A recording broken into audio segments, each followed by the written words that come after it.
بسم اللہ الرحمن الرحیم اعوذ باللہ من الشیطان الرجیم وکم قصمنا من قریۃ كانت ظالمة وانشأنا بعدها قوما آخرین۔ عزیز طلبہ کرام، سبق نمبر 236، آیت نمبر 11، سورۃ انبیاء۔ گزشتہ آیات کے اندر لقد انزلنا الیکم کتابا فی ذکرکم میں ترغیب الی الکتاب کا ذکر تھا کہ یہ کتاب آؤ جس میں تمہاری شرافت اور عزت کا ذکر ہے، جس میں تمہاری نصیحت اور خیر خواہی کا ذکر ہے۔ اگر تم نے اس کتاب سے منہ موڑا، اعراض کیا اور غفلت کی تو یاد رکھو تمہیں نیست و نابود کر دیا جائے گا، صفائے ہستی سے مٹ جاؤ گے، اور دنیا میں پھر تمہارا رہنا نہ رہے گا، تمہارے مشغلے اور تمہاری تفریحاں ختم ہو جائے گی۔ اور تم سے پہلے بھی اقوام نے انبیاء کی تکذیب کی، کتابوں کی تکذیب کی، تو وہ صفائے ہستی سے مٹ گئے۔ اس میں تخفیفی دنیاوی کا ذکر ہے۔ وَكَمْ قَصَمْنَا، اور کتنے ہم نے تباہ کر دیے، من قریۃ گاؤں والے، كانت ظالمة جو بڑے ظالم تھے، وَأَنشَأْنَا بَعْدَهَا قَوْمًا آخَرِينَ، اور ان کے بعد ہم نے دیگر اقوام کو پیدا کیا۔ قسم کا معنی ہے، اصل میں گردن توڑنے کو کہتے ہیں، مراد ہلاکت ہے۔ قسم کا معنی ہے توڑ دینا۔ تو وَكَمْ قَصَمْنَا مِنْ قَرْيَةٍ معنی ہم نے کتنوں کی گردن توڑ دی، یعنی ان کو ہلاک کر دیا، نیست و نابود کر دیا۔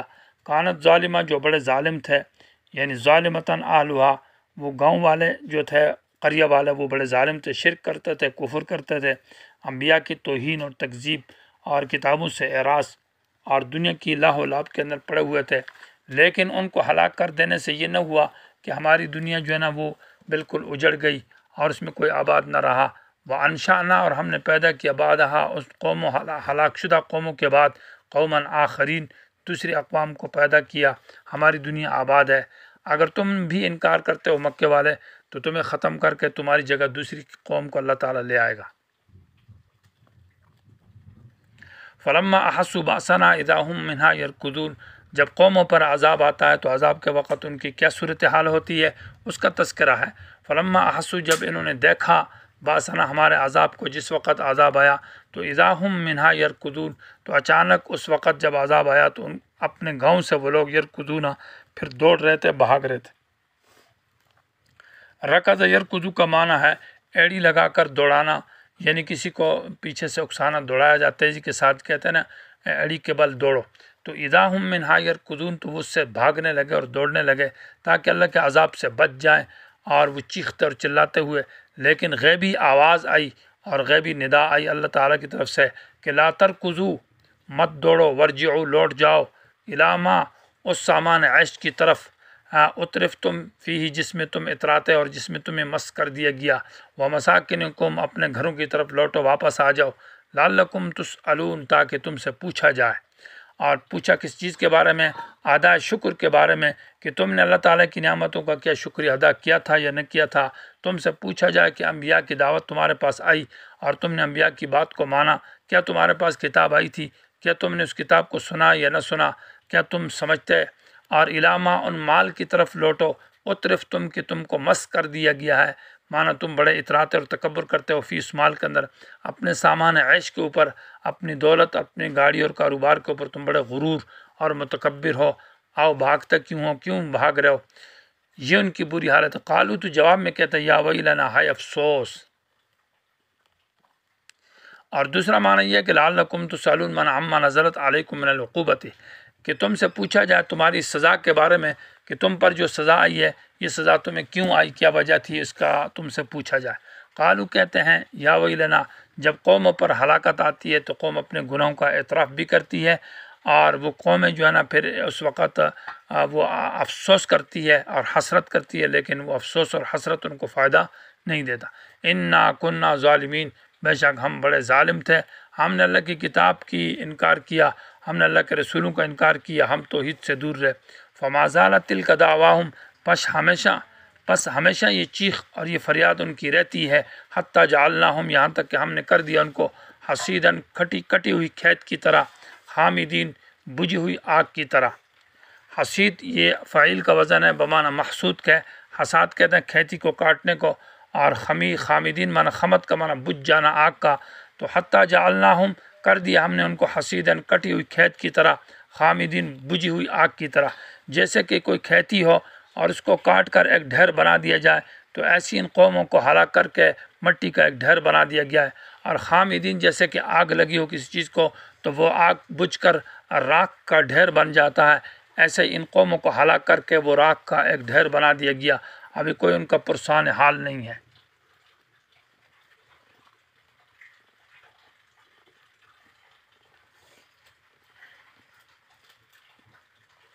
وما خلقنا السماء والارض وما بینہما لاعبین سے یہ سورت کا یعنی پہلا جو حصہ ہے، اس پہلے حصے کا پہلا باب آیت نمبر 15 تک تھا، اب دوسرا باب ہے، اور اس کا حاصل یہ ہے کہ اس میں دلائل عقلیہ کا ذکر بھی ہے، اور ساتھ ساتھ اس میں مسلسل زجرات ہے شرک کے اوپر، اتخاذ الولد کے اوپر، اور اس میں تخفیفات ہے۔ آیت نمبر 30 تک ہے یہ باب۔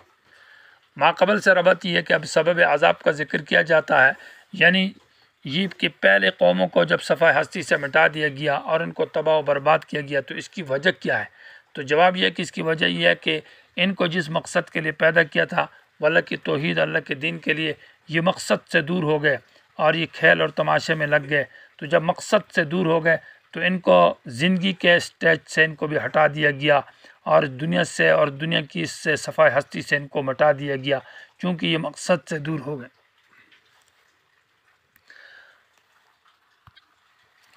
اور ہم نے اس کائنات کو یہ کھیل، بچوں کا کھیل نہیں بنایا کہ یہ بچوں کا کھیل ہے اور یہ تفریحی مشغلہ ہے کہ لوگ اس کو کھیل سمجھتے ہیں، بلکہ اس کائنات کو ہم نے ایک مقصد کے لیے پیدا کیا ہے۔